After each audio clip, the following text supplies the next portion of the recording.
Bueno, vamos a enfocarnos en lo importante de la formación de la cabeza y el cuello. Eso es algo que es fundamental para ir a rendir el examen. Es uno de los temas que se pregunta, siempre preguntan lo mismo. Eso es lo bueno de cabeza y cuello, que siempre preguntan lo mismo, nunca salieron con otra cosa rara de cabeza y cuello, así que eso es una ventaja. La desventaja que tiene por ahí es que hay muchas cosas que son de memoria.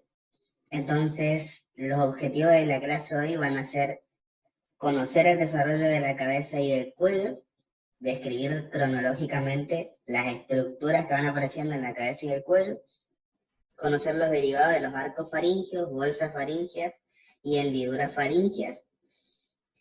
También hablar de el desarrollo de las diferentes anomalías congénitas que pueda haber por déficit, no déficit, sino alteraciones en el desarrollo de la cabeza y el cuello. Y vamos a hablar un poco también de las diferentes definiciones de arco faríngeo, bolsa faríngea, hendiduras, todo eso, ¿sí? Así que vamos a hablar de diferentes estructuras, tanto de anatomía como de embriología. Bien.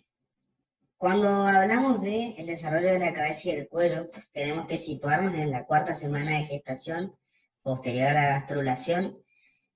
Con el desarrollo del endodermo, va a permitir que pueda formarse las diferentes estructuras primitivas para el desarrollo de la cabeza y el cuello. No sé si ustedes se percataron y prestaron atención, vieron que en el libro van mostrando los diferentes dibujitos del embrión, después feto, cómo va cambiando, cómo va teniendo primero un aspecto así medio raro y después tiene ya un aspecto más humano. Y eso tiene que ver en parte con el desarrollo de la cabeza y del cuello, porque claramente ese crecimiento, ese aspecto está dado en esa región, entonces es importante estudiar eso. Otra de las cosas también que tenemos que tener en cuenta es que por ahí el desarrollo de la cabeza y el cuello en el libro, en el Arteagas, está bastante larguito. Por ahí eso no sé si conviene mucho leer de ahí este tema, porque no preguntaron de ahí. Yo les recomiendo el Lachman como bibliografía para este libro, ¿sí? Para este tema, perdón. Hablemos un poco del desarrollo de la cabeza y del cuello. Va a empezar su desarrollo en la cuarta semana de gestación a partir de las 3 capas germinativas. Ectodermo, mesodermo y endodermo. Las 3. Ahora van a ver imágenes de cómo esas 3 forman todas las estructuras de la cabeza y el cuello.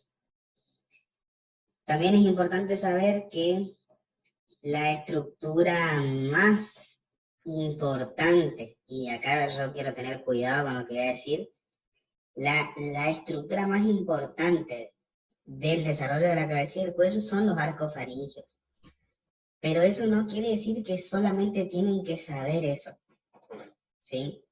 ¿Vieron cuando uno no le da el tiempo y tiene que estudiar, o sea, seleccionar cosas y dejar otras? Bueno, si yo tuviese que seleccionar algo de cabeza y cuello, estudiaría arcos faringeos e iría a rendir, digamos, dejando de lado un poco otras cosas.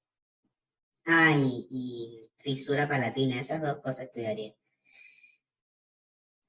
Pero yo supongo que ustedes van bien con los temas. Y también supongo que, por más de que no haya sido ideal el estudio de ustedes, están bastante orientados, entonces pueden llegar a estudiar todo.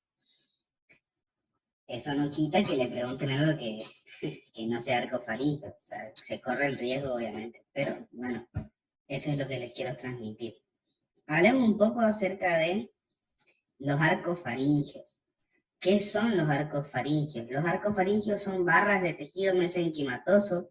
¿Se acuerdan cuando hablábamos del mesénquima, que era un tejido compuesto por células madre, totipotenciales, que lo que iban a hacer era encargarse de diferenciarse en diferentes tejidos, que son los tejidos que van a formar los órganos del cuerpo humano.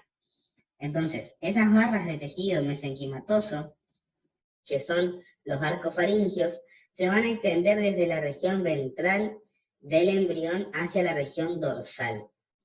Fíjense, esta es la cabecita, acá estaría, digamos, el desarrollo de los ojos, y fíjense cómo tenemos el cuello formado por estos arcos.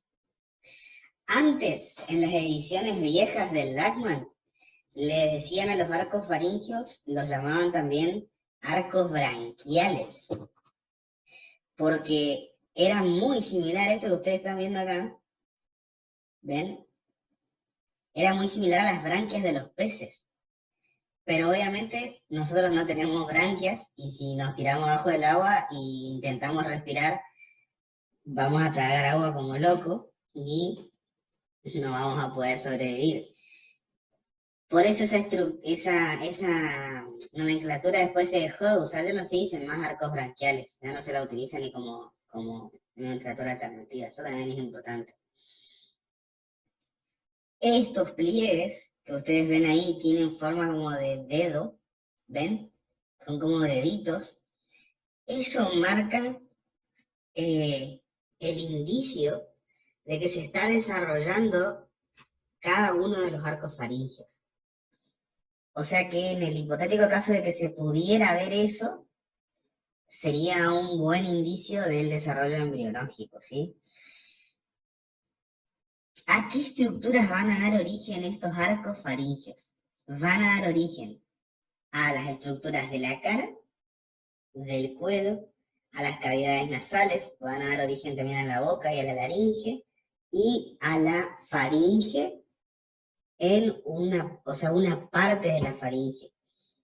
La otra va a estar dada por el intestino faríngeo, que es la porción más cefálica del intestino anterior cuando vemos el desarrollo del sistema digestivo. Bien. ¿Cómo es que se produce el desarrollo y la creación de estas barras de tejido mesenquimatoso que son los arcos faringios? Las células de la cresta neural, ¿se acuerdan? Clase pasada, células de la cresta neural que se formaban a partir de la cresta ectodérmica apical. Cuando se cerraba el tubo, quedaba esa cresta y a partir de ahí un conjunto de células iban a migrar y eran las células de la cresta neural. Esas células migran hacia la región de la cabeza y del cuello.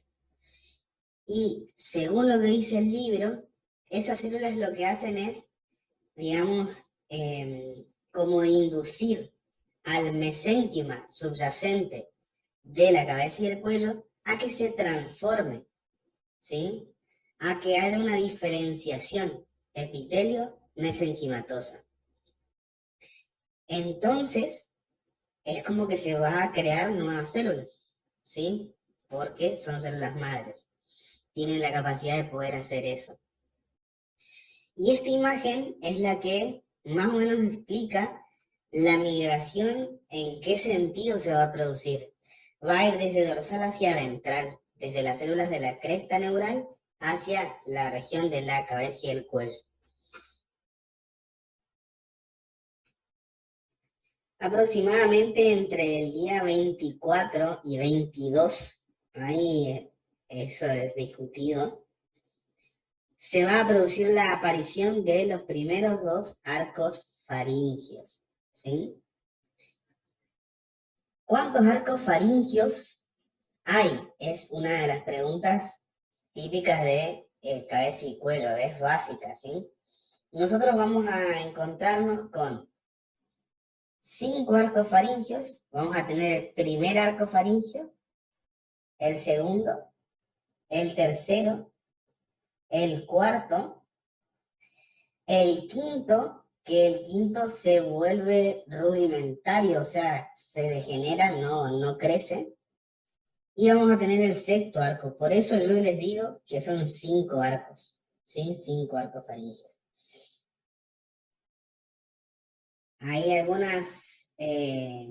hay algunos artículos de internet, y ahora vamos a ver también eso, porque en algún punto eso sucede también, que si bien son 5 arcos, los mencionan al cuarto y al sexto como uno solo. Cuarto y sexto como uno solo. Es como que se unen, ¿sí? Que eso sucede. Pero es primer arco, segundo, tercero, cuarto y sexto arco faríngeo. Estos son los arcos, ¿sí? Y cada uno de ellos va a originar estructuras diferentes. El primer y el segundo aparecen aproximadamente entre el día 22 y 24. Sí, si preguntan en un chat, la respuesta sería 5. O sea, esa es la trampa, digamos. Vos vas del 1 al 6, pero son 5 en realidad. Por eso es que eso a veces se pregunta. Entonces, el tercer arco va a aparecer aproximadamente entre el día 26 y 25, y el cuarto y el sexto al final ya de la cuarta semana de gestación. Esto de que dice que el quinto y el sexto son rudimentarios, no es así, porque el sexto no es rudimentario, solamente el quinto lo es. Así que eso tenganlo en cuenta, ¿sí?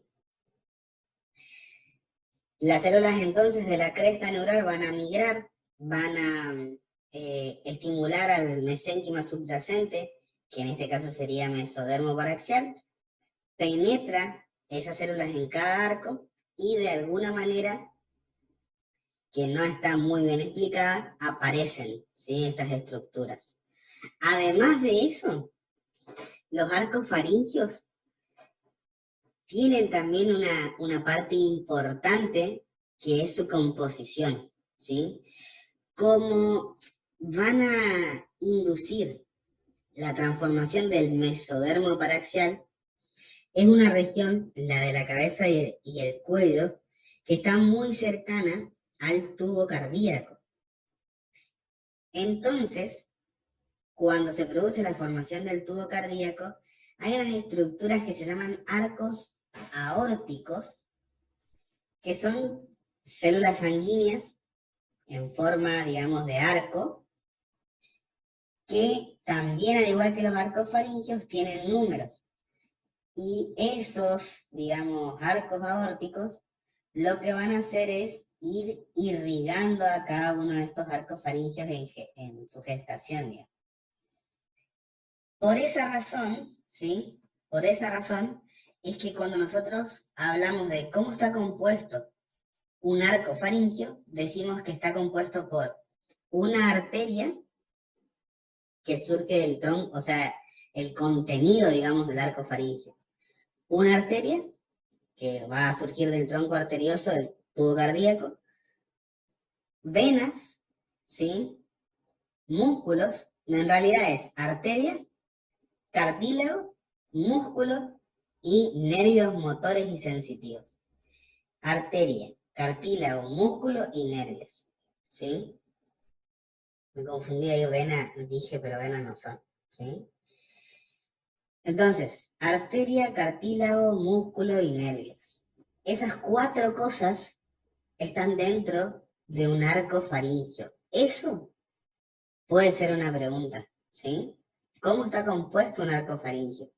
Obviamente va a estar formado por tejido mesenquimatoso y estas estructuras que yo acabo de mencionar, ¿sí?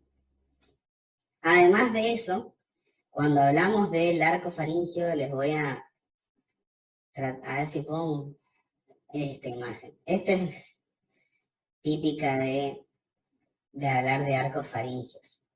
Un arco faríngeo se dice que tiene un borde externo, que sería esto, un borde externo ectodérmico,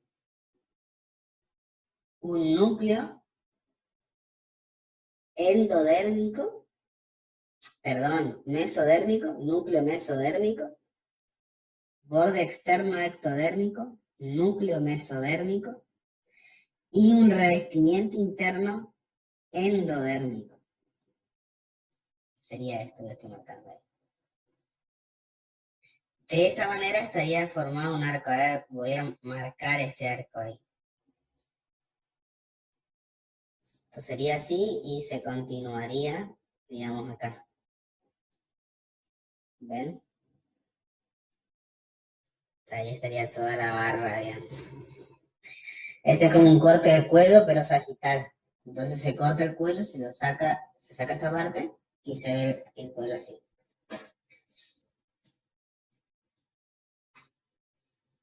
Bien. Por eso es que acá dice que tiene un núcleo mesenquimatoso, un revestimiento, digamos, de ectodermo y endodermo. Ese núcleo es mesodermo, ¿sí? Mesodermo paraxial. Bien. ¿Qué estructuras van a originar estos arcos faringios? El primer arco faringio se lo conoce como arco mandibular, porque con las estructuras son las que va a originar la mandíbula, la prominencia maxilar y la prominencia mandibular. La prominencia maxilar es la que va a originar el hueso maxilar, malar y la porción del vómer. Y la prominencia mandibular es la que va a originar la mandíbula, toda la mandíbula, y la porción escamosa del hueso temporal. ¿Sí? Por eso ese arco se llama mandibular, el primero. ¿Sí? Así como está, es lo que ustedes tienen que saber. ¿Sí? El segundo arco, igual, ahora vamos a ver otro cuadro que también es importante.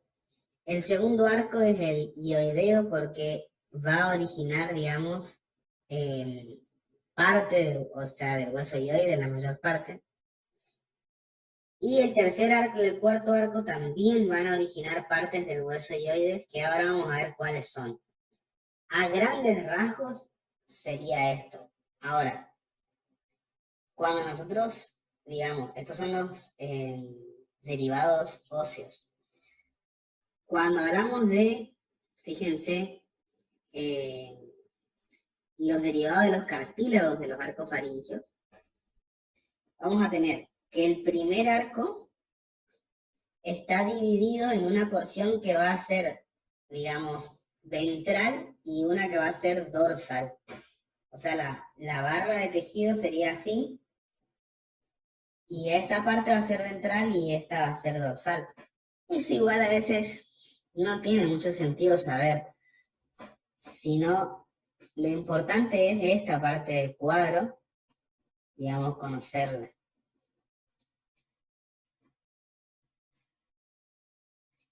Esto, o sea, si lo aprenden, súper, pero si no les queda, vayan y esto sí, memoricen las estructuras. Entonces, tenemos al primer arco. Primer arco que era mandibular. Va a originar, fíjense, al hueso maxilar superior, cigomático y la parte del temporal. También origina el yunque del martillo, huesecillos del oído. Origina el ligamento anterior del martillo y el ligamento esfenomandibular. Origina el primodio de la mandíbula y después la termina, digamos, el primer arco termina originando la mandíbula, toda la mandíbula, que sería el maxilar inferior. Y después tenemos el segundo arco, ¿sí? Que va a originar el asta inferior y parte superior del hioide. Fíjense, la mayor parte la origina el segundo arco. El estribo, que junto con yunque y martillo son los huesecillos del oído medio. Y fíjense que acá nosotros tenemos el ligamento estiloioideo que también va a ser originado por el segundo arco. ¿Qué vamos a saber de esta parte del cuadro? Que el primer arco origina o contiene el cartílago de Meckel. Acuérdense eso por las dudas, que no aparezca en algún choice, sino van a hacer cosas que metan esto. Y el segundo arco sería el cartílago de Reichert.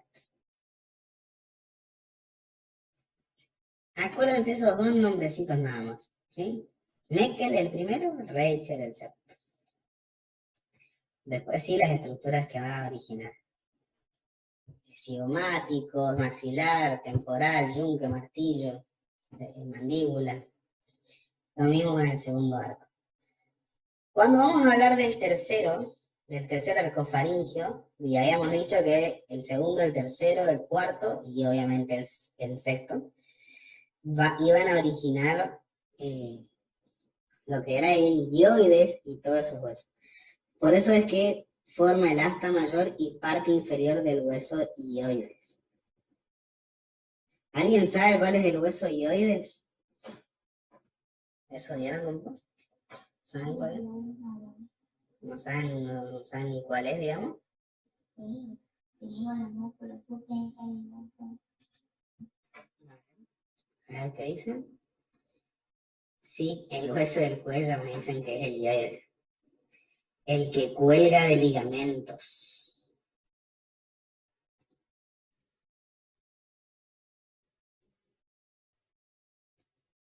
¿Qué más sabemos del hueso hioides? Está bien lo que dijo Lucas.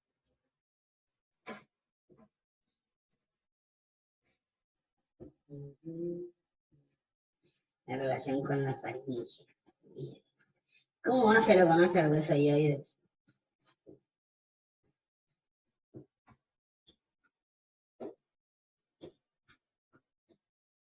Es una preguntita linda.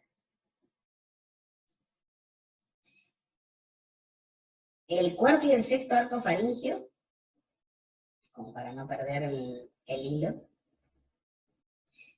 se van a fusionar y van a originar, esto es lo que yo les decía hoy, que estos dos, tipo como que se unen, porque están muy pegados, entonces se fusionan sus paredes, casi no tienen surco a ese nivel, y se van a fusionar y van a formar los cartílagos de la laringe. La laringe es una estructura cartilaginosa, ¿sí? ¿Cuáles son los cartílagos de la laringe? Tenemos el tiroides, el cricoides, el aritenoides, el corniculado, el cuneiforme y la epiglotis, pero estos dos arcos no la forman, ¿sí? Ahora vamos a hablar de cómo se forma la epiglotis. El cuarto y el sexto arco no forman la epiglotis.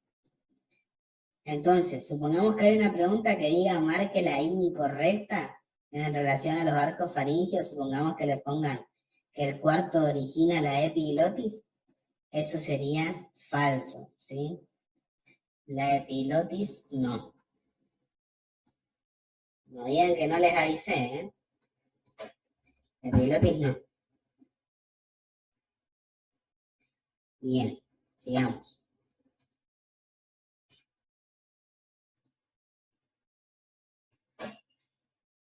Esa imagen les puede servir a ustedes como de repaso, por ahí si la quieren imprimir o si la quieren ver en su celular o pegarla en algún lado, como para repasar, les puede servir. Cada color va a estar representando a un arco faringio diferente y cada estructura va a tener ese color. Entonces, los que están, por ejemplo, en blanco serían los que son del primer arco, en celeste del segundo, y así. Dijimos que los arcos faringios iban a estar compuestos por arteria, cartílago, músculo y nervio. ¿Sí? ¿Se acuerdan de eso? Ya hablamos de los huesos, que van a originar en los arcos faringios. Ahora después hablamos de los cartílagos. Ahora vamos a hablar acerca de los músculos. ¿Sí? Y de los nervios. Nunca preguntaron, por ejemplo, tan fino esto de la inervación muscular. Sí, yo sé que preguntaron, por ejemplo, inserciones musculares, la acción que tiene el músculo, eso sí, pero nunca escuché que le hayan preguntado quién lo inervaba. Así que por ahí eso les puede servir. El primer arco. La inervación que tiene son las ramas caudales del nervio trigémino, que es el quinto par craneal. ¿Sí? Rama caudal del trigémino, que es el quinto par craneal. Los pares craneales son 12 pares de nervios que emergen del sistema nervioso y que van a inervar gran parte de nuestro organismo, ¿sí? Fíjense que los músculos que origina este primer arco inervado por el trigémino son los músculos de la masticación, el vientre anterior del digástrico, el miloioideo y el músculo tensor del tímpano. Se va como así, hacia atrás. El segundo va a estar inervado por el nervio facial, que es el séptimo par craneal. Y los músculos que va a originar son el músculo del estribo, del estiloideo, del vientre posterior del digástrico, a diferencia con el primero que era el anterior, este origina el posterior, el músculo auricular y los músculos de la expresión facial, o sea, los músculos de la mímica. El tercer arco faríngeo va a estar inervado por el nervio glosofaríngeo, que es el noveno par craneal, y el músculo que origina es el músculo estilofaríngeo. Vamos con el cuarto. El cuarto y el sexto van a estar inervados por el mismo nervio, que es el nervio vago, ¿sí? El décimo par craneal.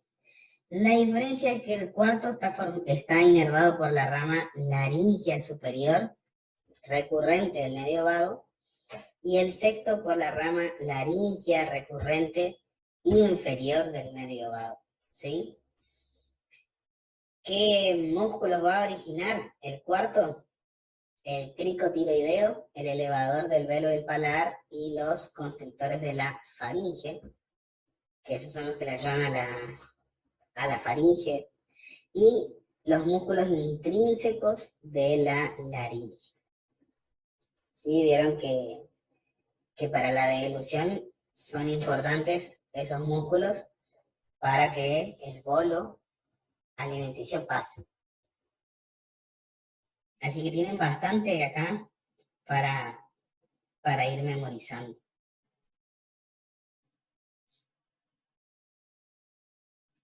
Este es lo mismo que la imagen anterior, digamos, una representación gráfica de esos músculos, ¿sí? Bien. Acá se va un poco más específico, digamos, con el tema de la inervación. Con el cuadro que yo les mostré recién, alcanza y sobra, ¿sí? Así que vamos a avanzar. Ahora vamos a bolsas faríngeas. Ya tenemos los arcos, ahora tenemos que hablar de las bolsas. Las bolsas faríngeas son porciones internas de los arcos faríngeos, no, son estructuras que revisten las porciones internas de los arcos faríngeos.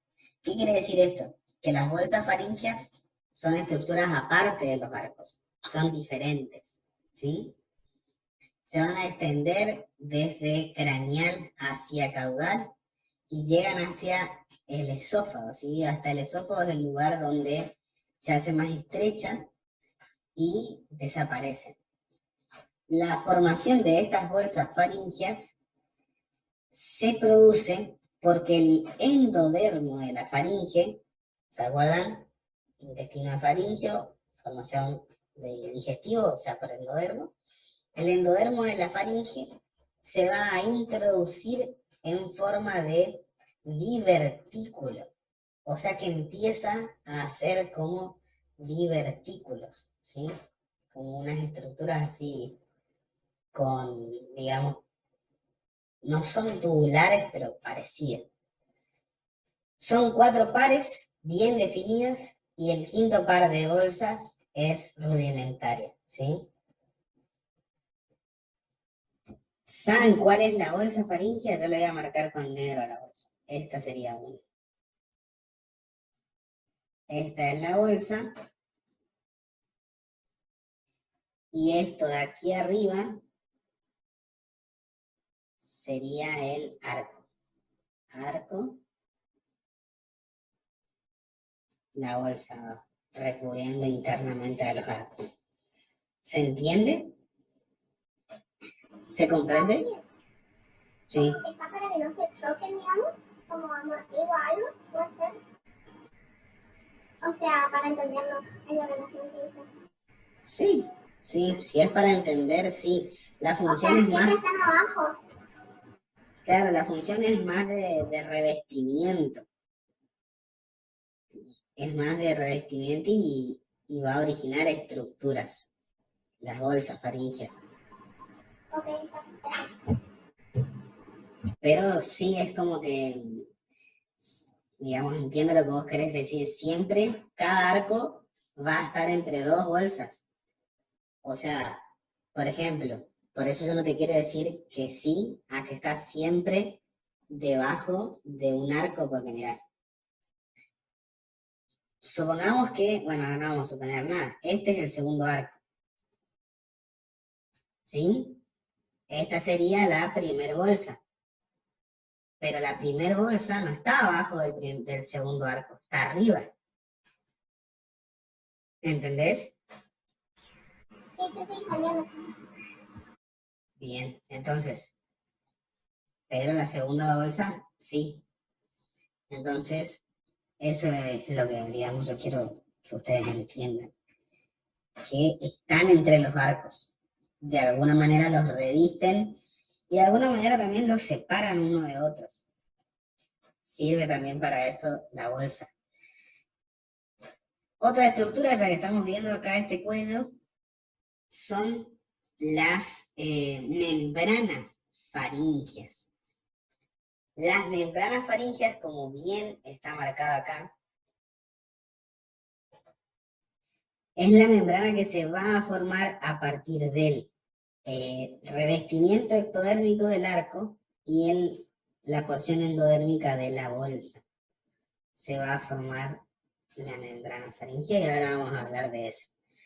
Además de la membrana que se encuentra a este nivel, también tenemos surcos, que son estos. ¿Ven? Que hace esta pancita. Eso sería un surco. Y los surcos son los que van a permitir la separación de un arco de otro también. ¿Sí? Bien. ¿Hasta acá alguien tiene alguna pregunta?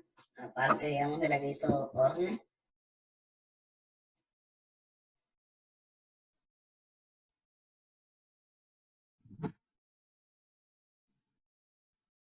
¿Nadie? Bien. Entonces, la primera bolsa faríngea va a originar la trompa faringotimpánica o trompa auditiva o de Eustaquio, ¿sí? Fíjense, otro detalle más que ustedes si quieren pueden sumar para que quede un poco más completo es que la bolsa va a tener una porción que va a ser, digamos, proximal y una porción que va a ser distal, ¿sí? Por eso el arco también tiene eso.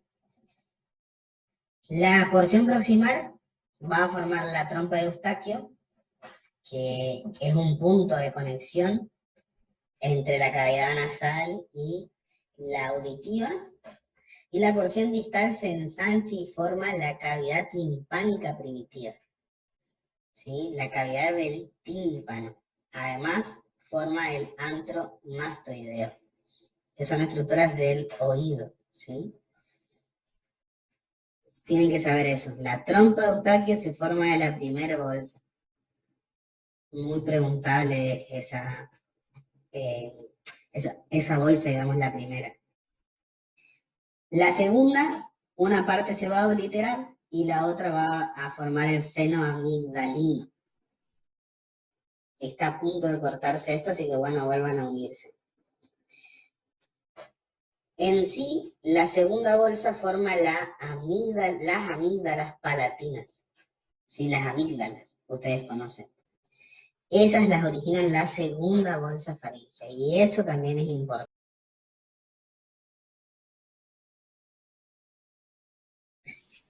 Entonces, estábamos hablando acerca de la segunda bolsa faríngea,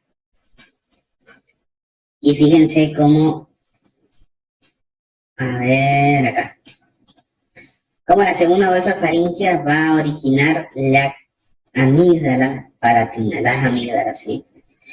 Ahora, tiene todo un proceso la creación de las amígdalas palatinas y un orden. Lo primero que va a aparecer es el seno amigdalino, ¿sí? Ese seno amigdalino es como, para que ustedes se den una idea, se acuerdan de la yema pulmonar, por ejemplo, o de la yema hepática? Es algo similar. Es un esbozo celular, el seno amigdalino, que lo que va a ocurrir con eso es que el endodermo va a proliferar, o sea, el endodermo del seno amigdalino. Eso va a crecer y va a formar yemas. Que esas yemas, se me cayeron los auriculares, que esas yemas se van a abrir para originar las criptas amigdalinas. Entonces, si tuviésemos que ponerle número a esto, sería lo primero que ocurre, la aparición del seno amigdalino, luego la proliferación para formar las yemas, ¿sí? Amigdalinas, luego las criptas, que se forman a partir de las yemas,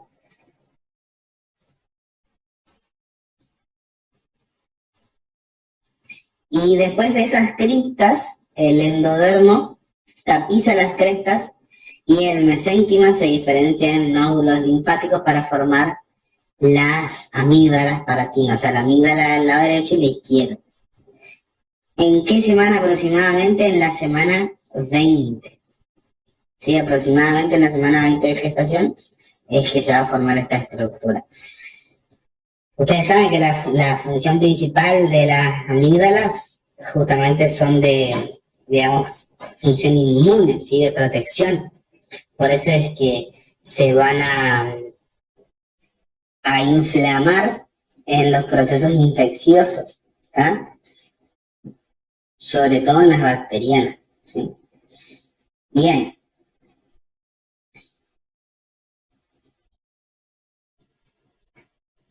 Continuamos.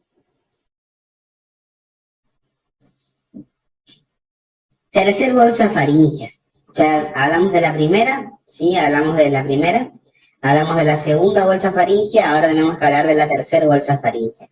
La tercera bolsa faríngea va a tener también, al igual que las demás, una porción ventral, una porción dorsal. La porción ventral, a diferencia de la dorsal, es hueca y es alargada. Y eso también tiene una explicación. La ubicación de la tercera bolsa faríngea básicamente sería más o menos a este nivel.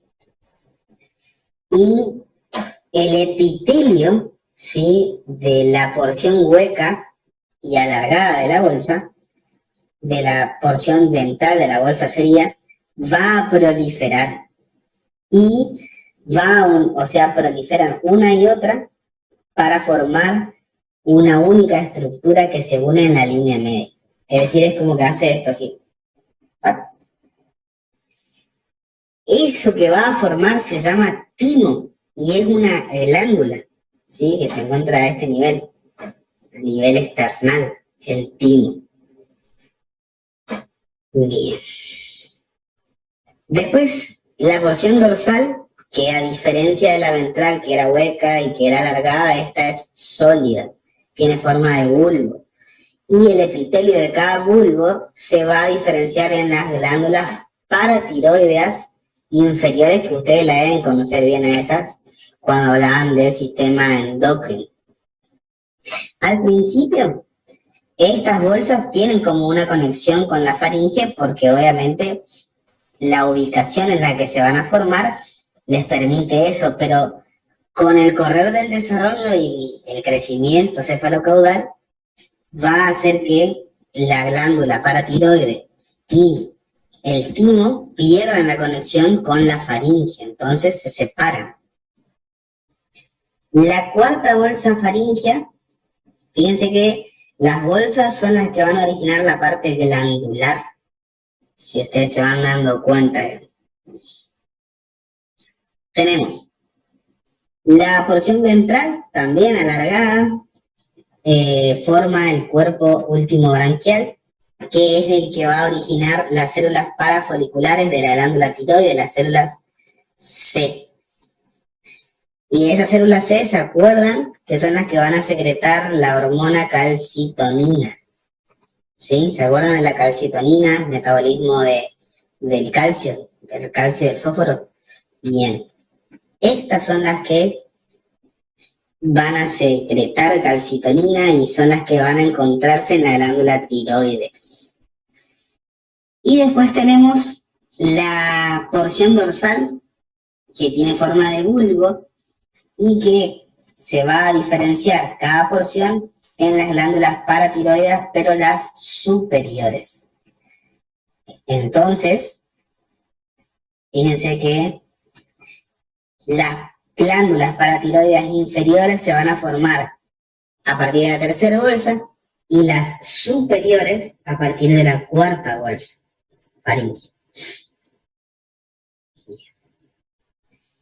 Básicamente es una imagen que explica el desarrollo de, en realidad, la migración de la glándula tiroides, paratiroides, superior inferior, el timo y el cuerpo último branquial, ¿sí?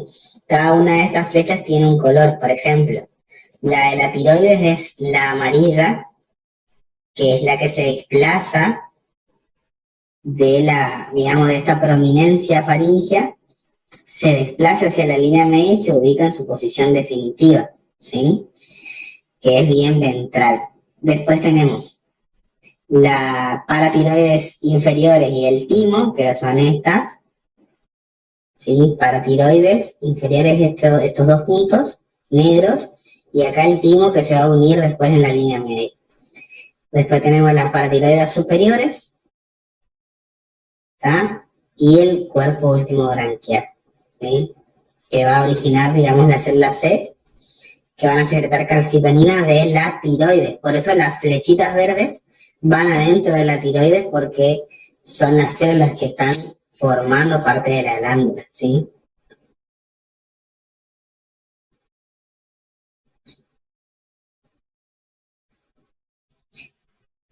En definitiva, la primera bolsa entonces va a originar la trompa faringotimpánica o trompa de Eustaquio y la cavidad timpánica primitiva con el antro mastoideo.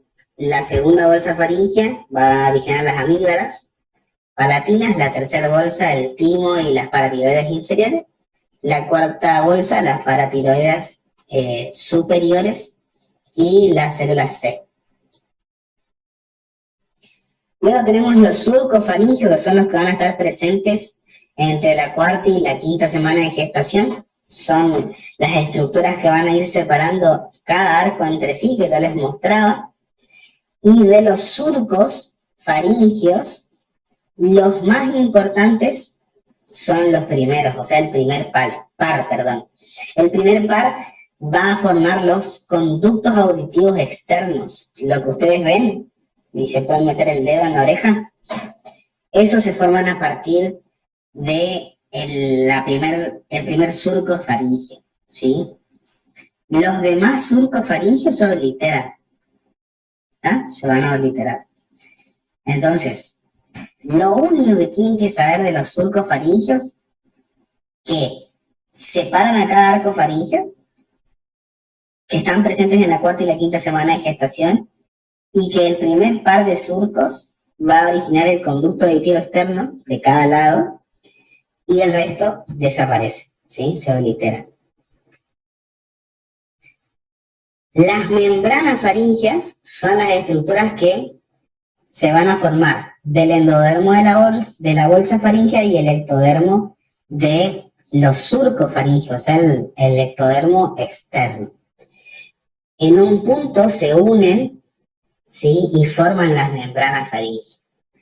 Y de las membranas, también la más importante son la membrana faríngea derecha y la izquierda, o sea, el primer par de membranas, que va a originar la parte que le falta al tímpano. Vieron que la primera bolsa originaba una parte y esta va a originar la segunda parte que le falta, ¿sí? Ahí se puede ver la membrana faríngea, ¿tá?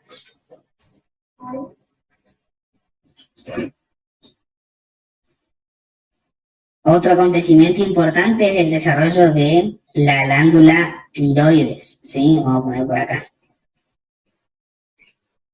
El desarrollo de la glándula tiroides es bastante importante. Nunca le preguntaron a ninguno de mis alumnos, pero no sé por qué. Calculo que debe ser porque es difícil, pero en esta imagen está bien resumido cómo ustedes tienen que mencionar el desarrollo de la glándula tiroides. Para comenzar a hablar de la glándula tiroides, tenemos que decir que es la primer glándula endocrina en formarse, porque se forma aproximadamente a los 24 días de gestación.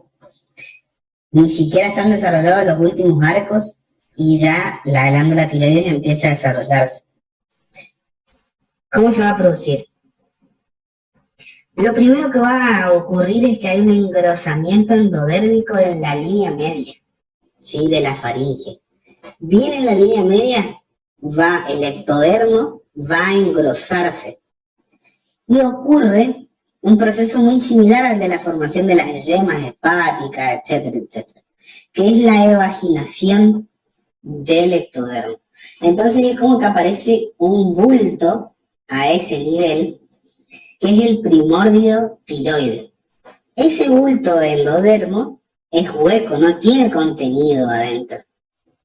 Y lo que va a suceder es que va a estar, o sea, a nivel cervical, digamos, o sea, casi en la cara, y va a ir descendiendo a lo largo del cuello en la región medial.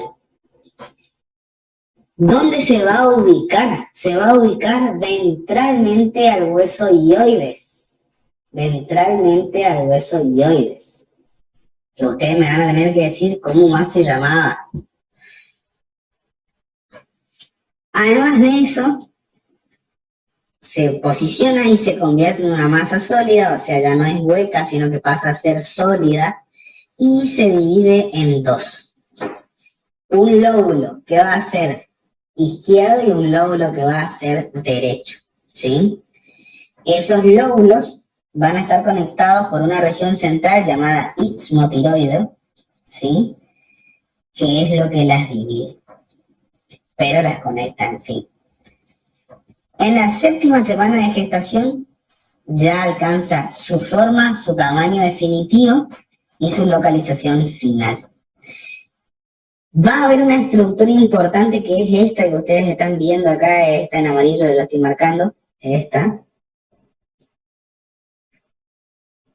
que es el conducto tiroidoso.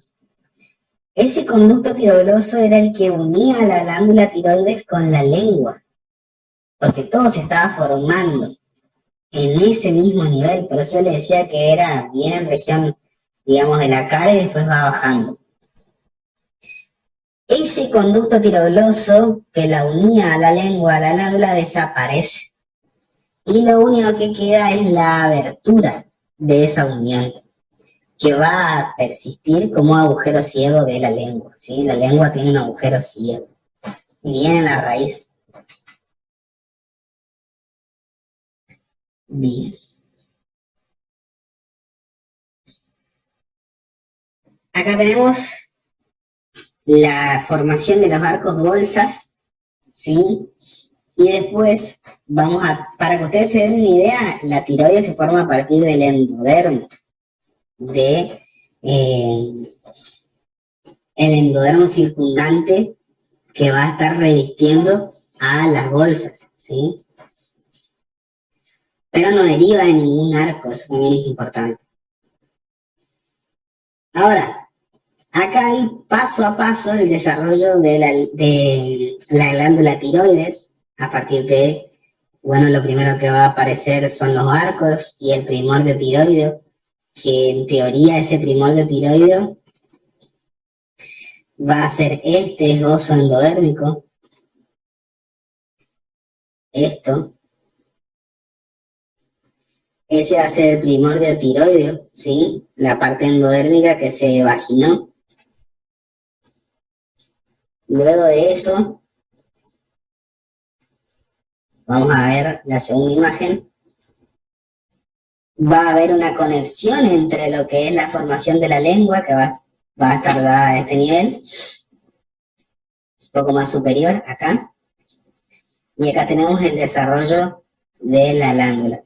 Fíjense como acá hay un agujero ciego, y después tenemos el conducto tirogloso, que es esa liñeta, y después, obviamente, el primordio tiroide, ¿sí? Luego de eso, lo que va a ocurrir es justamente el descenso de la glándula gracias al conducto tirogloso y para luego adquirir su posición definitiva de entrar al hueso hioide. Fíjense ahí en esta flecha se puede ver cómo va descendiendo y alcanza su posición final.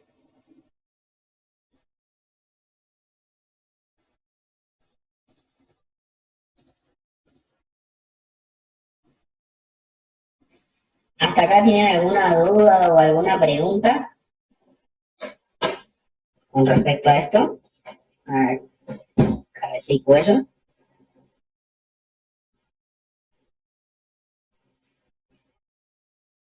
Bien. A ver.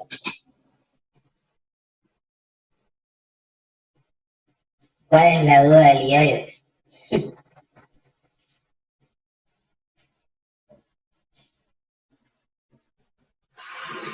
Sea, ¿Cómo? que sea la de Adán. Uy, se recorta, no sé si puede estar el escríbemelo en el chat. Profe, tengo una duda. Sí. ¿Es lo mismo el surco faríngeo que hendidura faríngea? ¿Cómo? ¿Es lo mismo surco faríngeo que hendidura faríngea? No, no es lo mismo surco que hendidura. Sí, no es lo mismo que surco que hendidura. A ver, espera un segundo.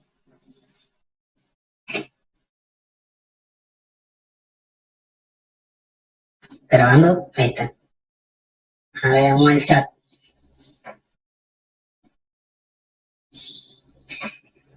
Otro de los nombres que,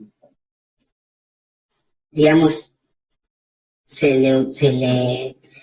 le daba al hueso hioides, ahí se ve, es el de la nuez de Adán. En los hombres, digamos, se ve mucho más desarrollada.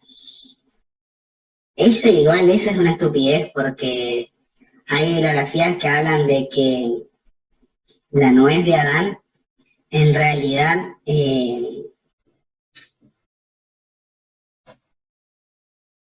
¿cómo les puedo explicar? Hay un cartílago que se llama cartílago tiroides, ¿sí? Que es el cartílago, no la glándula, sino el cartílago, que hay veces que es muy prominente. Bueno, es en teoría, esa es la explicación de la nuez de Adán para algunas bibliografías, pero para otras, de anatomía, el hioides está más desarrollado en el hombre y por eso se llama nuez de Adán, porque está dada en el hombre por sobre la mujer no le van a dar el desarrollo de la nuez de Adán, ¿sí? Así que eso era lo que yo les estaba preguntando. Pensé que le iban a buscar, pero bueno, bien. Bueno.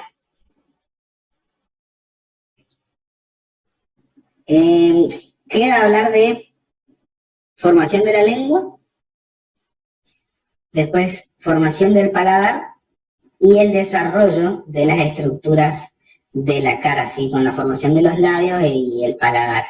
Que ahí es donde estaba el problema de un caso clínico que hablaba de que tenía el labio leporino en la ecografía que se veía. Eso lo vamos a ver en la próxima clase conmigo, porque ya no tengo más tiempo, pero lo vamos a ver en la próxima clase. Vamos a terminar eso y vamos a continuar con otro tema, o sea que la clase que viene vamos a dar 2 temas en la primera clase de la semana que viene. No sé si se entiende la explicación. Vamos a empezar con los primeros 40 minutos terminando esto y después ya vamos a arrancar con el tema siguiente, ¿sí? Y seguramente nos lleve un poco de más del tiempo de lo habitual. Así que vayan organizándose con eso también, ¿sí? Bueno, chicos, ya les paso la clase. Eso sería por hoy todo y nos vamos a ver la próxima clase, ¿sí?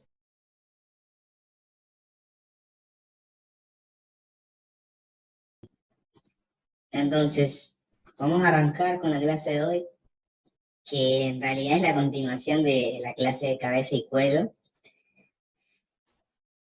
Y después vamos a hablar de algunas cositas para su examen mañana, los que rinden, y para los que rindan después en marzo, o según la fecha que ustedes hayan decidido, ¿sí? Bien.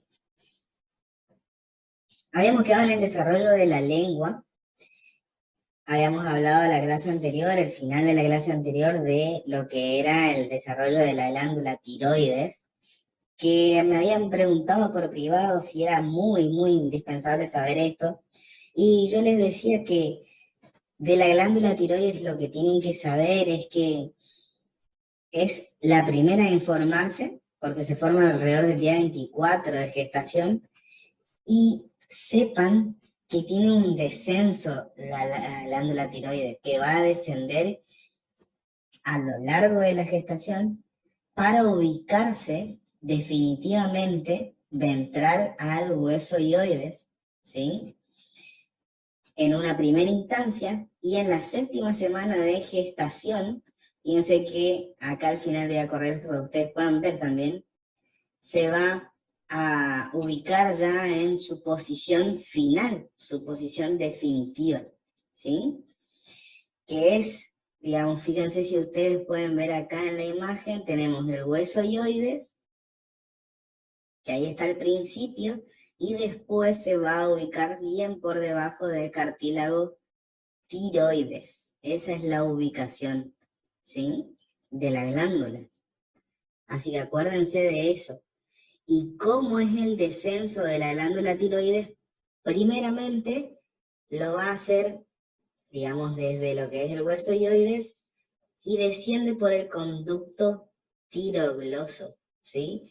Ese conducto tirogloso que unía a la glándula tiroides a la lengua desaparece. Y de esa manera, la glándula tiroides queda unida a lo que es la tráquea, ¿sí? Así que eso también ténganlo en cuenta. Nada más que eso. Cuando hablamos del desarrollo de la lengua, fíjense que el desarrollo de la lengua va a estar dado a partir de la 4ª semana de gestación, al igual que varias cosas en lo que es la embriología. En el suelo de la faringe, ¿sí? De la faringe primitiva que se formó a partir del intestino faríngeo, aparece una elevación de forma triangular que se llama protuberancia lingual media, que según el libro de Lachmann aparece como yema lingual. O sea que ustedes tienen que saber que en la 4ª semana aparece la yema lingual en el suelo de la faringe. Ese es el primer indicio del desarrollo de la lengua. O sea que va a tener lengua, ¿sí? Ese es el primer indicio. La yema lingual crece de manera lenta, ¿sí? Y no va a formar parte reconocible en la lengua del adulto, o sea, la se forma. Pero esos son detalles. Sepan que crece lento. Ahora, Con el desarrollo de los arcos faringios es donde el crecimiento de la lengua empieza a tomar un poco más de rapidez, ¿sí? ¿Por qué? Porque el mesénquima del primer par de arcos faringios, al crecer y al proliferar, estimula a las protuberancias linguales a crecer. Esas protuberancias linguales, según el libro, ¿sí?, están a ambos lados. Ahora yo les voy a mostrar en la imagen, a ambos lados de la yema lingual, y se llaman yemas linguales distales, que no se ven, que están, pero no se ven, y de esa manera crecen rápido y se fusionan. O sea, se van a fusionar con la primer yema lingual media, o protuberancia lingual media. Entonces serían como 3 protuberancias, básicamente, ¿sí? Una medial y 2 distales, ¿sí? De esa manera se va a desarrollar la lengua. 2/3 anteriores de lo que serían las yemas linguales distales forman las porciones anteriores o orales de la lengua. Eso también ténganlo en cuenta. No, yo no creo que esto de acá le pregunten, pero si en algún momento tienen que rendir oral, sépanlo por las dudas si les toca hablar de este tema. Cuando hablamos ya del desarrollo de las 2 yemas linguales distales, eso nos da también una, ¿cómo les puedo explicar? Una especie de, no me sale la palabra, pero es como que le da pie, ¿sí? No es la palabra que quiero usar, pero quiero que se entienda. Cuando ya las 2 protuberancias linguales laterales crecen, se fusionan, dejando un tabique lingual y un surco, eso da pie a que el segundo par de arcos faringios, el mesénquima, que es básicamente la parte más mesodérmica, prolifera y fusionan, ¿sí?, formando la cópula de la lengua, ¿sí? Ese mesénquima, ¿sí?, ese mesénquima de el segundo arco faringio, que prolifera, que se fusiona, que forma una cópula, supera en crecimiento al de la hipófisis. O sea que es bastante más grande que la glándula hipófisis. Y después vamos a tener que el mesénquima del tercer y del cuarto arco faringio, de ambos, ¿sí?, de los 2 pares, derecho e izquierdo, prolifera también para formar las eminencias hipofaringias debajo de la cópula para originar el tercio posterior de la lengua, o la famosa raíz de la lengua, ¿sí? Entonces la parte posterior de la lengua, que es la que está más por detrás, la que no se ve cuando le sacan la lengua a alguien, se va a formar a partir del mesénquima del segundo par de arcos faringios y del tercer par, ¿sí? El segundo origina la cópula y el tercero origina la eminencia hipofaringia ubicada debajo de la cópula. Ahora vamos a ver en la imagen y vamos a ver si queda un poco más claro, ¿sí? Tenemos los arcos faringios, obviamente son importantes porque su mesénquima es el que nos va a dar origen a muchas de las estructuras. Mesénquima es un tejido embrionario que puede formarse en lo que sea, ¿sí? Básicamente puede originar la célula que sea. Puede diferenciarse en tejido sanguíneo, en tejido neuronal, es demasiado increíble las células mesenquimatosas. Entonces, eso también ténganlo en cuenta. Vamos de arriba hacia abajo, ¿sí? Tenemos la yema lingual distal, ¿sí? Yema lingual distal, a ambos lados. Una única yema lingual media. ¿Ven? Estas son protuberancias que se ven ahí, son como pelotitas, porque son yemas que proliferaron. Recuerden, 4ª semana de gestación, la yema lingual media. Después queda un espacio vacío que es parte del conducto tirogloso, que es el agujero ciego de la lengua. Por debajo de eso, que es de ese espacio, tenemos a la cópula, ¿sí? Vamos a tener a la cópula, agujero ciego, cópula, y la cópula va a ocupar todo esto, desde ahí hasta acá.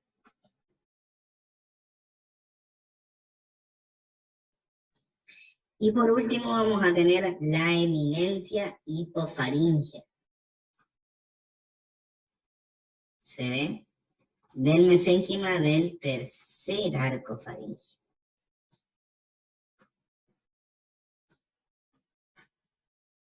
Bien.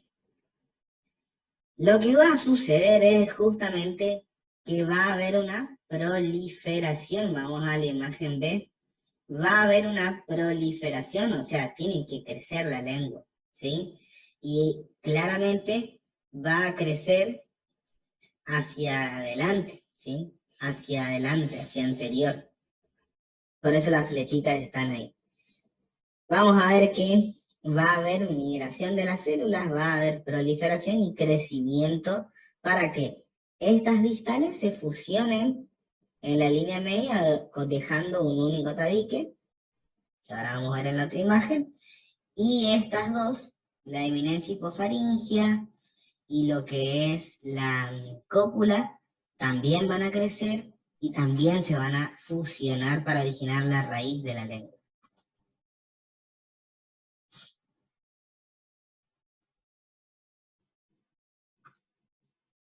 Quedó ahí todo el dibujillo. A ver, acá.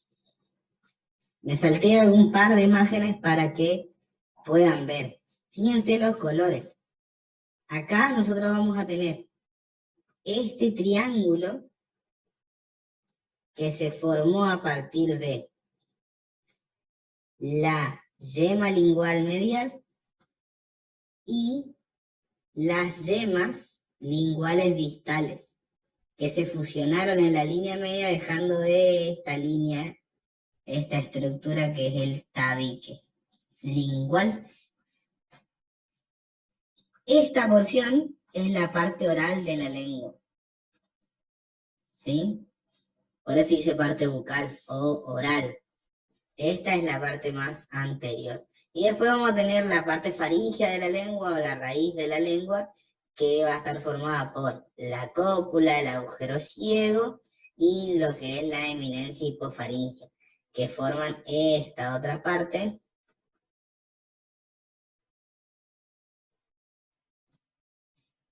que es la raíz de la lengua. Y de acá ya tenemos la epiglotis, ¿sí? Que la epiglotis es la que se va a abrir o se va a cerrar para permitir el paso hacia la vía aérea o hacia la vía digestiva, ¿sí?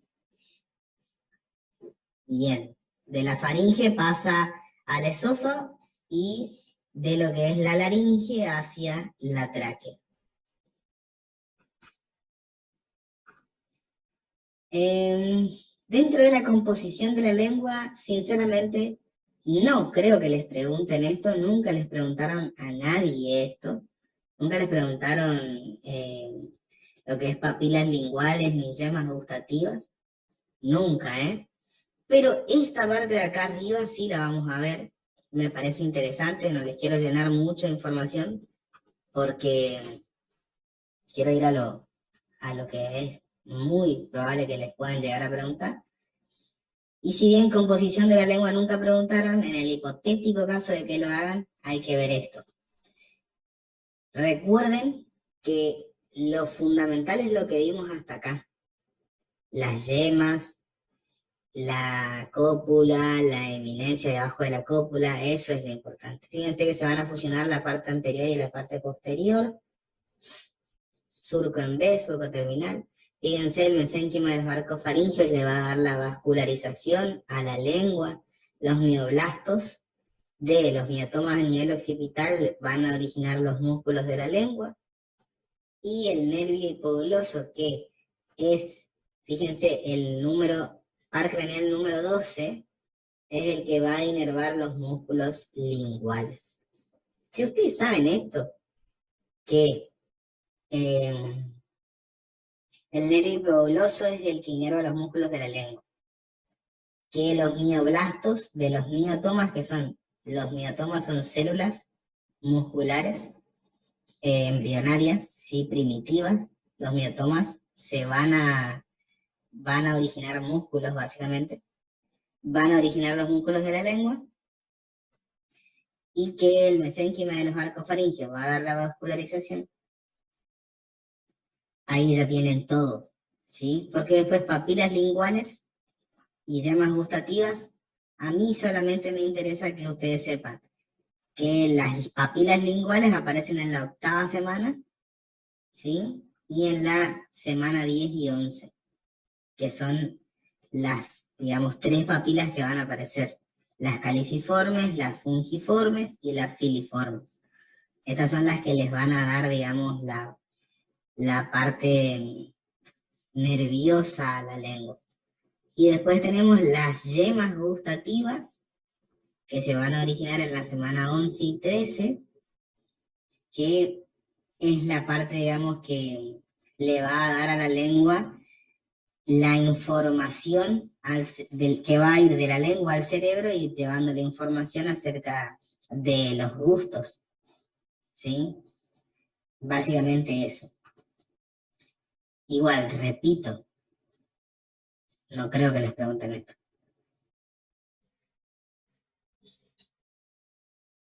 Esto preguntaron, este cuadro sí preguntaron. Por eso les digo que esto es como que nunca preguntan en general, pero acá nos vamos a situar un poquitito más. La inervación de la lengua es literalmente muy tediosa. Estaba por decir otra palabra, pero muy tediosa. ¿Por qué? Porque la inervación de la lengua está dada por varias ramas. No es que un solo nervio va a dar la inervación de la lengua, no. La lengua tiene una inervación que es sensitiva para los sentidos y que es motora para la movilidad de la lengua. La parte motora es fácil, pero la parte sensitiva es la jodida, porque en diferentes partes de la lengua hay diferentes nervios. Fíjense, nosotros vamos a tener en los 2 tercios anteriores, lo vamos a ir resumiendo así, 2 tercios anteriores de la lengua, 2 tercios anteriores, que es la parte, imagínense, la parte anterior de la lengua dividida en 3, bueno, los 2 primeros pedacitos van a estar inervados por el trigémino, el nervio trigémino, y la rama de la cuerda del tímpano. Ese es el nervio facial. El nervio facial viene, supongamos que, no sé, vamos a hacer, si puedo hacer como un dibujito acá, sí, vamos a hacer así, una naricita, y vamos a hacer así, vamos a hacer la orejita en Gauss, el ojo. Horrible esto, ¿no? Pero no importa. El asunto es que vamos a ponerle un color amarillo al nervio. Lo que va a suceder es que el nervio facial viene mediante lo que es cuerda del tímpano, y acá, a este nivel aproximadamente de la boca, tira una rama sensitiva para la lengua. ¿Se entiende? O sea, esta parte es una rama del nervio facial. El facial es el que inerva a los músculos de la mímica. ¿Se acuerdan? Músculos de la mímica. Todos los músculos de la cara están inervados por el facial, el nervio facial. Entonces, fíjense que acá tenemos facial por un lado, el trigémino, ¿sí? Que ese es un poco más razonable. Después vamos a tener que el tercio, digamos, que queda está dado por el nervio glosofaríngeo, lo resumimos ahí, nervio glosofaríngeo, no importa si son las papilas, no importa eso. Yo quiero que ustedes se acuerden que los 2 tercios anteriores están dados por el primero, el nervio trigémino, el segundo por el nervio facial, por las ramas que pasan a través de la cuerda del tímpano. Y por último, tenemos a una pequeña zona de la lengua que está delante de la epiglotis, inervada por una rama laríngea recurrente del nervio vago. O sea, la lengua tiene inervación por el nervio trigémino, una parte por el nervio facial, otra por el nervio glosofaríngeo y otra por el nervio vago. Mucho más pequeña, ¿sí? 4 nervios diferentes: trigémino, facial, glosofaríngeo y nervio vago. ¿Les suena así como a pregunta de examen o no? 4 opciones. ¿Ven? Trigémino, facial, glosofaríngeo y nervio vago. ¿Está? Entonces recuerden eso también por las dudas. Bien. La parte motora. Esto es todo sensitivo, ¿eh? Ojo al piojo, eso también, que no les quieran engañar. Este quilombo es sensitivo. Que no les quieran joder con la parte motora, no es lo mismo. La parte motora es fácil. Todos los músculos de la lengua están inervados por el hipogloso, el 12º par craneal. Y solamente un músculo está inervado por un nervio diferente, por el nervio vago, que es el músculo palatogloso. Ese es el único que no está inervado por el hipogloso, sino que está inervado por el nervio vago. ¿Ven? La parte motora es fácil. Hipogloso y nervio vago, que es el único músculo que va a inervar, es al palatogloso. ¿Está? Bien, creo que se entendió esto. Vamos a seguir. En cuanto al desarrollo de las glándulas salivales se van a originar a partir del primordio de la cavidad oral. O sea, primero tiene que estar formada la cavidad para que después aparezcan un par de yemas sólidas que son las que van a originar las glándulas salivales. No hay mucha ciencia con esto. Lo que ustedes tienen que saber no es tanto la parte embriológica, créanme, porque no la preguntan, sino tienen que saber las glándulas salivales, cuáles son. Y ahí vamos a tener las parótidas, que a mi entender son las más importantes, las más preguntables.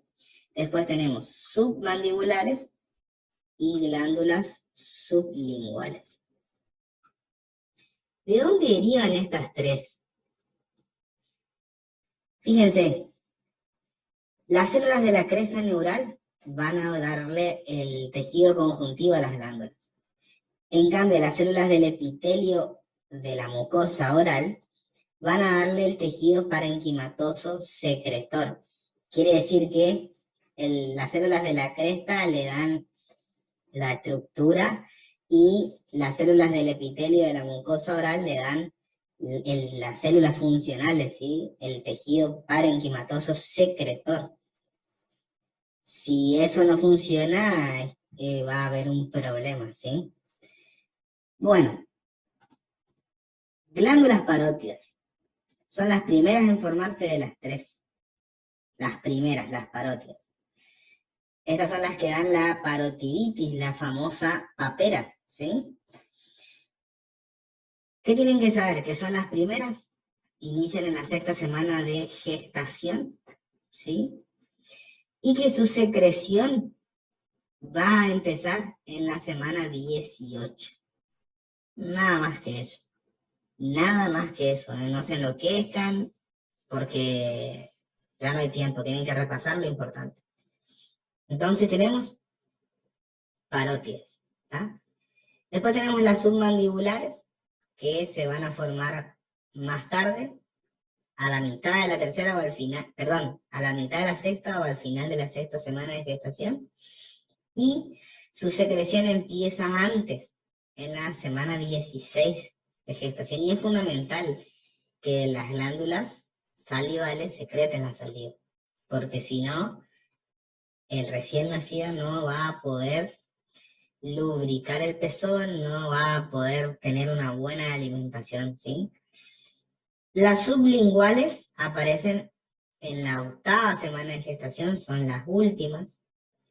Se van a formar 10 o 12 conductos que se abren en el suelo de la boca, y que estas son las que, vieron que hay veces que cuando no sé cuáles son las situaciones puntuales, pero nos gusta algo, estamos comiendo algo, y nos sale saliva de la boca como si fuésemos, no sé, un veneno de víbora. Bueno, no es veneno de víbora, es la sublingual, que se eleva la lengua y ahí sale, ¿sí? Si no les pasó eso, bueno, no son normales. Nada, mentira. Puede no haberles pasado y es totalmente normal, pero si les pasó también es algo esperable, ¿sí? Entonces tenemos parótidas, las primeras, submandibulares las segundas y sublinguales las terceras.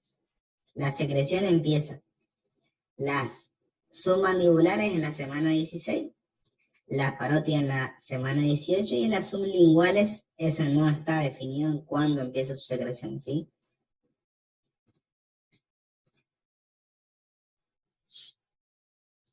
Sí, nomás porque eso no es importante. Eso es lo mismo que yo ya estuve hablando de los nervios. Ahora vamos a hablar del desarrollo del paladar. Esto también se ha preguntado. El desarrollo del paladar inicia en la 6ª semana de gestación, termina en la 12ª semana de gestación. Y la parte crítica, digamos, la parte donde ocurren las anomalías, es el final de la 6ª semana de gestación hasta el inicio de la 9ª semana. Son los periodos en donde puede haber anomalías en el cierre y en la aproximación de las diferentes prominencias, ¿sí? Antes de empezar a hablar de esto, me gustaría mostrarles las prominencias para que ustedes, cuando hablemos de lo que es paladar y todo eso, tengan idea. Fíjense que vamos a tener la prominencia frontonasal, ubicada a este nivel, son como regiones celulares. Después vamos a tener esta imagen, a ver si... Esta era la única. Bien, entonces, prominencia frontonasal. Después vamos a tener la prominencia nasal lateral, que va a ser la azul, ¿sí? Prominencia nasal lateral. Fíjense, acá está, prominencia nasal lateral. Y vamos a tener la prominencia nasal medial, que es la amarilla, ¿sí? Prominencia nasal medial. Entre ambas queda un espacio, que es un espacio vacío con un conducto llamado fosa nasal, ¿sí? Entonces tenemos la prominencia nasal lateral, medial y la fosa. Luego vamos a tener dos prominencias más. La que está en color naranja, que es la prominencia maxilar superior, y la que está acá en color rosa, que es la prominencia maxilar inferior. Prominencia maxilar superior, prominencia maxilar inferior. Bien. Luego, hay un conducto, yo les dije que había un conducto que va a estar ubicado a este nivel, que era, digamos, el conducto nasal, y después tenemos otro conducto más que va a estar ubicado entre el ojo y las prominencias nasales, que se llama conducto o surco nasolagrimal. Esto que ustedes ven acá, yo antes pensaba, les voy a confesar algo, perdonen mi brutalidad. Yo antes pensaba que esto eran los ojos, sin ver la imagen, digamos, con escrita. Que esto eran los ojos y esto de acá eran los oídos. Cuando antes, muy hace mucho tiempo. Pero sepan que los ojos están bien acá al costadito, ¿sí? Bien. Entre el desarrollo de los ojos y el desarrollo nasal hay un conducto que se llama conducto nasolagrimal, que está comunicando lo que es el vértice del ojo con la cavidad nasal. Y por ese conducto, o el surco nasolagrimal, es que se explica por qué después cuando nosotros lloramos nos chorrean los mocos, ¿sí? Así que eso también ténganlo en cuenta, ¿sí? Gracias a que están conectados es que se produce, digamos, ¿cómo se llama esto? El drenaje de la lágrima a través de la cavidad nasal. Bien, estas son las prominencias. Volvamos a ver la parte del paladar. Les mostré eso porque era importante, ¿sí? Entonces dijimos que inicia en la semana 6. Vamos a tener que el paladar primitivo, primario, se va a formar por la fusión de las prominencias nasales mediales. ¿Se acuerdan? Las que estaban en amarillo. Al fusionarse, se origina el paladar primitivo, quedando un segmento intermaxilar, ¿sí? Ese segmento intermaxilar después va a crecer, se va a prolongar para originar el paladar primitivo, ¿sí? Ese se le llama prominencia palatina o paladar primitivo.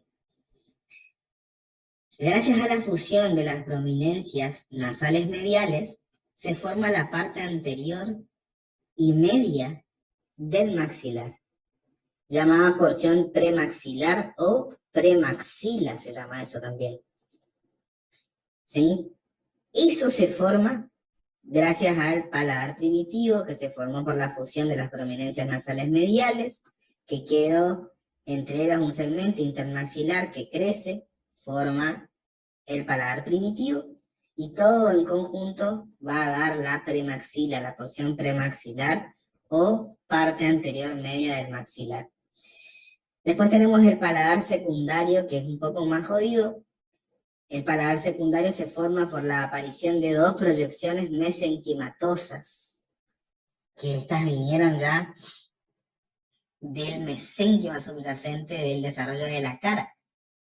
Esas dos proyecciones mesenquimatosas se llaman crestas laterales palatinas. Esas crestas palatinas tienen una dirección de arriba hacia abajo, ¿sí? Eso aparece a nivel... Estábamos hablando acerca del desarrollo del paladar secundario, que las crestas palatinas se iban a fusionar con el paladar primitivo, y de esa manera el tabique nasal va a crecer y se va a unir con la cara cefálica del paladar en la semana 9 y en la semana 12. Para hacer como un esquema, les voy a mostrar. Vamos a tener nosotros un paladar primario y un paladar secundario. El paladar primario me va a ser difícil dibujar acá porque es plana la imagen, pero podemos dibujar los dos secundarios. Supongamos que este sería una prominencia y este sería el otro. Esta sería la parte del paladar. Y después acá estaría la parte, o sea, supongamos que acá están los ojos. Vamos a hacer un poco medio lejos para que sea burdo, ¿sí? Por dentro, esto es todo interno, ¿sí? Por dentro va a estar la nariz, ¿no es cierto? Y la nariz tiene un tabique interno. Y ese tabique va internamente y se fusiona con la cara cefálica de este paladar secundario, ¿sí? Este paladar secundario va a estar por encima de la lengua, supongamos la lengua va a estar ahí, vamos a hacerla ahí, bueno, la lengua cuadrada sería medio raro, ¿no? Pero vamos a suponer que esa sería la lengua, y este sería el paladar, y en el paladar ustedes van a tener que va a haber una conexión a nivel nasal con el tabique, otra anterior con el maxilar y con todos los dientes, digamos, y una inferior que va a estar relacionándose con lo que es la lengua. La lengua puede tocar el paladar, ¿sí? Si ustedes se tocan la lengua con el paladar, se van a dar cuenta. ¿Está? Esto ocurre en la semana 9 y 12 de gestación, la fusión del tabique nasal junto con el extremo cefálico del paladar. Y de esa manera, fíjense que la parte anterior de las crestas palatinas, la parte anterior se va a osificar y va a originar un paladar duro, óseo, y la parte posterior no se osifica, se extiende más allá del tabique nasal y forma el paladar blando y la úvula. O sea que lo que ustedes se tocan acá arriba, ahí detrás de los dientes, es el paladar duro, ¿sí? Paladar óseo, que obviamente tiene todo un tejido que lo recubre, pero es hueso. Y el paladar blando es mucho más difícil de poder tocarlo porque les va a dar ganas de vomitar, ¿sí? Pero es el paladar blando, la porción más posterior, que no es ósea, claramente, y la úvula, que es la campanita que ustedes ven básicamente ahí atrás, ¿sí? Bien, ¿alguien tiene alguna duda o alguna pregunta?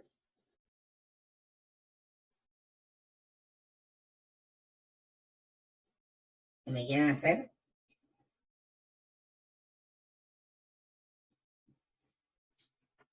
Bien, continúo entonces. El problema con esto, ¿saben cuál es? Es el tema de las fusiones.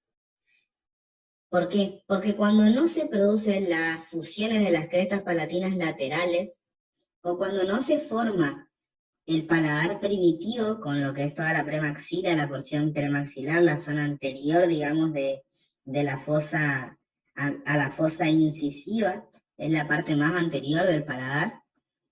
Si no se forma eso, si no se fusionan las crestas palatinas laterales, si no hay una fusión con el tabique nasal, eso va a quedar incompleto. ¿Se entiende? Es donde se produce la anomalía congénita tan frecuentemente conocida como labio leporino, que ese término ya no se utiliza más, ¿sí? Ahora se usa esta abreviatura, se llama FLAP.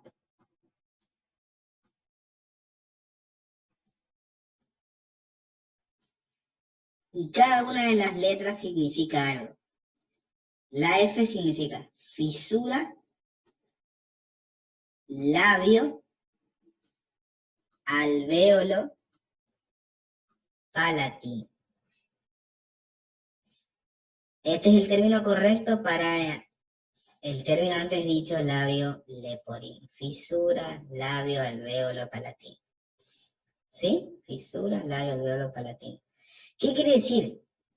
Que puede ocurrir que la persona, si el recién nacido tenga una fisura a nivel solamente del labio, y nosotros vamos a decir fisura labial, puede ser que la fisura sea a nivel alveolar y palatino, fisura alveolo palatina, puede ser que sea solamente palatina, fisura palatina, o puede ser que esté todo fisurado, labio, alvéolo, palatino, ¿sí? A ver si puedo prender mi cámara. Entonces, nosotros vamos a tener que esa anomalía se da generalmente a un lado de la cavidad bucal, ¿sí? A un lado, y puede estar fisurado solamente los labios, entonces la parte del paladar y de los dientes va a estar normal. Puede ser que esté fisurado la parte alveolar, o sea, el paladar primitivo, la premaxila, pero los labios no, y el paladar tampoco, puede llegar a ocurrir eso. O puede ser que esté solamente el paladar fisurado. Por eso es fundamental a un recién nacido abrirle la boca, mirarle, observarle, meterle con el guante estéril obviamente y tocar si el paladar. ¿Está? Esa es la fisura labio, alvéolo, palatino. ¿Sí? ¿Por qué se produce? Porque hay una anomalía en la fusión de las crestas palatinas, en la fusión de las prominencias maxilares y en la fusión de la prominencia nasal medial. ¿Sí? Vieron que acá por debajo de la nariz y por encima del labio hay como un surquito. ¿Vieron ese surquito que se tocan ahí? Ese surco se llama surco terminal o filum terminal y es justamente lo que queda el reparo anatómico de la fusión de las prominencias maxilares superiores, ¿sí? Así que eso también ténganlo en cuenta. ¿Cuáles son los factores de riesgo para tener esta anomalía congénita? Consumo de alcohol en el embarazo, consumo de cigarrillo en el embarazo, antecedentes de esta anomalía congénita, el tema de los teratógenos, como por ejemplo las sustancias químicas, los agrotóxicos, los agroquímicos, la exposición a la radiación, bueno, obviamente que el humo también, algunos fármacos pueden ser teratogénicos también y producir malformaciones. Esos son factores de riesgo, ¿sí? Para el desarrollo de esta anomalía. Eso se puede ver en una ecografía, se puede ver si al feto se le ve la cara, se le ve el rostro, hay veces que está tapado, hay veces que está de espalda, y no se le puede ver, pero si se deja ver la carita, se puede observar esto, ¿sí? Para el desarrollo de la cara vamos a tener las, digamos, las prominencias que hablábamos recién, o sea, estamos hablando de lo mismo.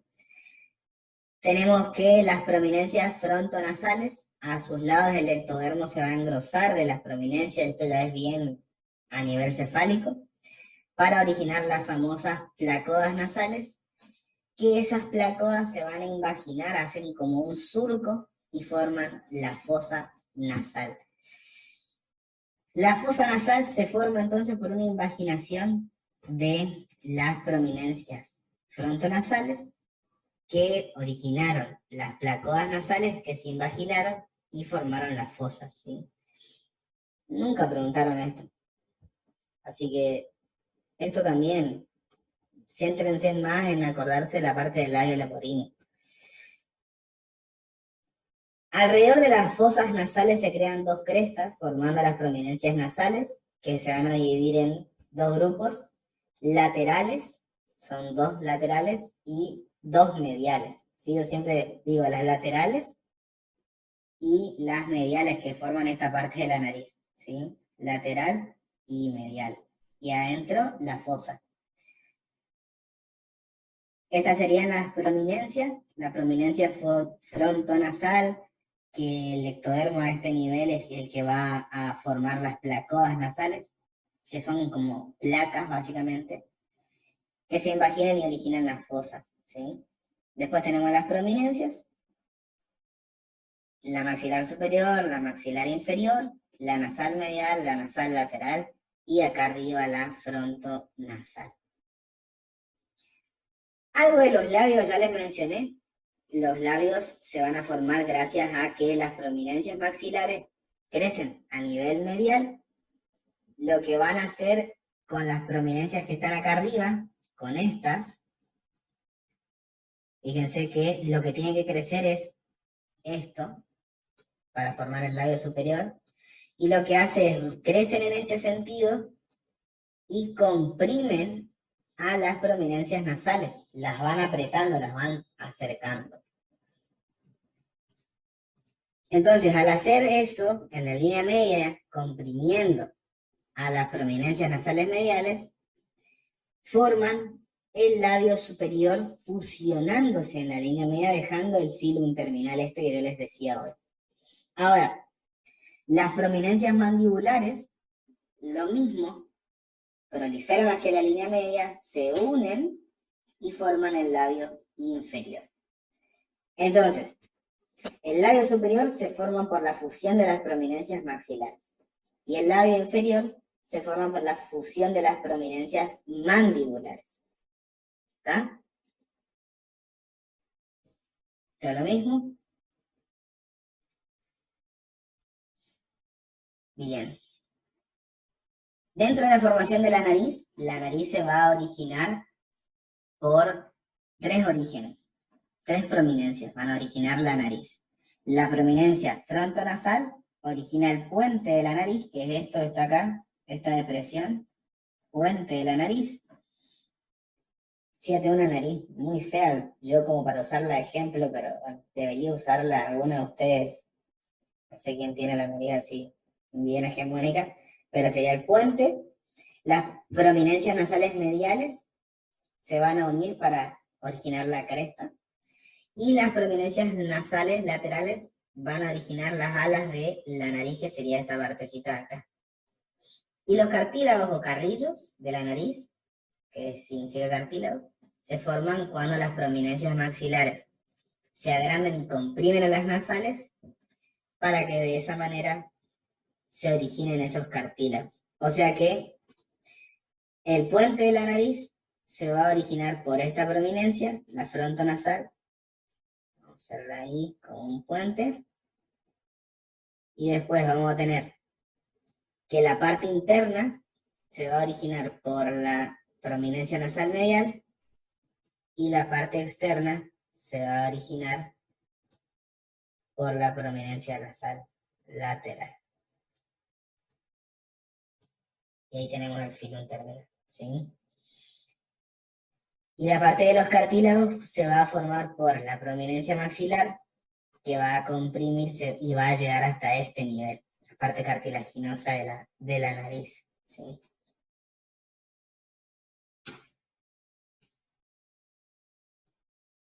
Esto es el conducto nasolacrimal, que bueno, lo que va a suceder es que a nivel de los ojos, no sé si ustedes se acordarán, pero los ojos son originados por el ectodermo y a nivel del suelo de los ojos aparece un surco, ¿sí? En el ectodermo del suelo de los ojos aparece un surco que separa la prominencia nasal medial de la prominencia maxilar. Ese surco es este, a ver si lo puedo dibujar con un color llamativo. Es muy llamativo esto, pero bueno, estaría ahí. ¿Ven? Donde lo estoy pintando. Ese surco se llama surco nasolacrimal y lo que hace es separar la prominencia nasal de la prominencia maxilar y conecta, vamos a ver ahora, a lo que es el ojo con la cavidad nasal.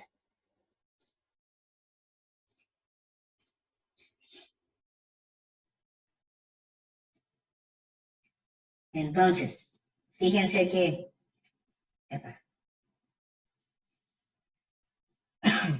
el conducto nasolacrimal, su extremo se va a ensanchar, va a formar el saco lacrimal que es esto que está acá, y de esa manera las lágrimas, digamos, producidas por los ojos, obviamente que van a caer por gravedad, pero otras van a pasar hacia la cavidad nasal y se van a eliminar, ¿sí?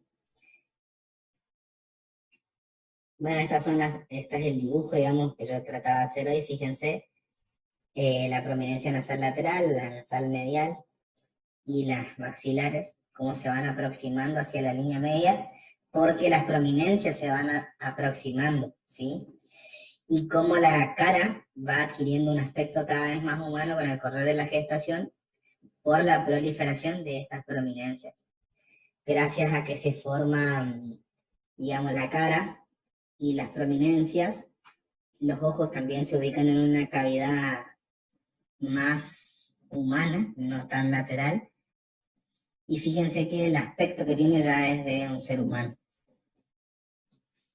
En esto, más con resumen nada más, no hay mucho para hablar de eso, y vamos a concluir ahí.